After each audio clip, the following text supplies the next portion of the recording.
You've been on my mind. Yeah, Knox Basketball Referees Association was not a VBRA branch in my day because I fought it vehemently that name. I think it was 1982, 81, 82, I'm not sure. 81 I think I became a committee member and a referee. 82 I think thereabouts I became president. Why it's taken me. One of our main responsibilities in those days was in fact writing the Constitution because there wasn't one, and we spent many hours and many fights doing that. Back in those days we didn't have the facilities that are available today. We used to meet in people's houses, and I remember we'd meet in my lounge room regularly until midnight trying to thrash things out, and yeah, no, it was all good fun. Trying to forgive your past and simply be I'd been playing basketball for a long time. I started in about 1957, which is long before most people here were born. But we lived in Perth for a while, and my wife was playing basketball. And the team she was playing with over there, they didn't have a referees association. You had to provide a referee.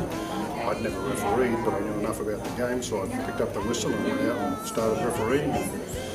Well, a few games, came over here, and it was interesting. I was just telling people a story before. Bill Spenlove was the referee's advisor when I came to Knox, and Bev Agenbar was the one that got me to come across from Nuttaway. We were playing at Nuttaway, and somebody must have said to Bill, I want to be a referee, so he said, okay, next game, out you go. Went out on court one, he stood there and watched it, and at the end of the game said, yep, here you are, mate, you're a C-grade referee now. So no schooling, no apprenticeship, nothing. Well, everyone else in those days had to do the schooling and whatever else, but I think because I'd had that experience in Western Australia, he said, oh no, you've got what we need, so. Know what you're doing. how it feels to hold you. I would think seeing the association grow, back in there I heard being said tonight that Knox is now the biggest association. I think we were almost able to claim that back in those days as well, because we grew very quickly. The basketball association was growing, and we had to provide enough referees to cover the facilities, to cover the courts that were being used, and we were using all the outside courts in those days as well on a Saturday, and so we had to get members through, and so yeah, I think having the association grow, and in fact putting in place the constitution, corporation, and all those things that we did back in those days. Where it all started from. Yeah. The one and only. Would have been as a player rather than as a referee. And I was telling the story earlier today, Peter Williams, I'm not sure if I was a referee or not back in these days, but we were playing Carrington Park or somewhere on one Thursday night or something.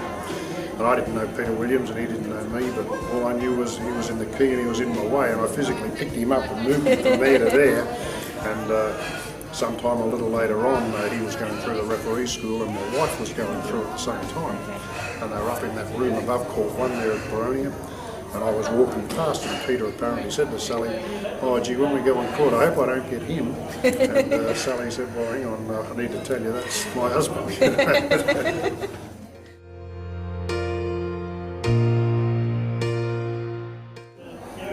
We moved after I think 1990, the minute say is when I relinquished the presidency because I became president of KABA. But in 1991 I moved to Fiji with work for a little while, and so I lost contact with everybody pretty much.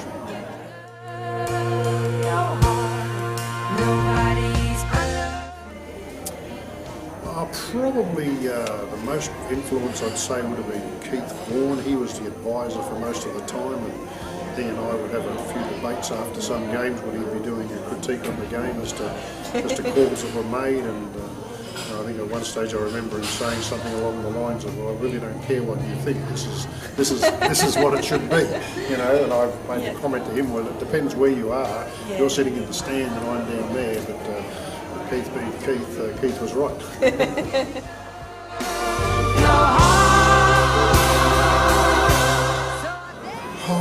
Again, that's hard to say because the game has changed so much since I was involved. Refereeing has changed so much, but I think you have to have a passion for it. You know, if you don't enjoy it, don't do it.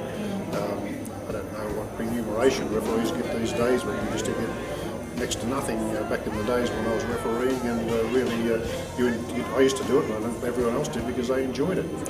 My advice would be, if you don't enjoy it, well, find something else to do. until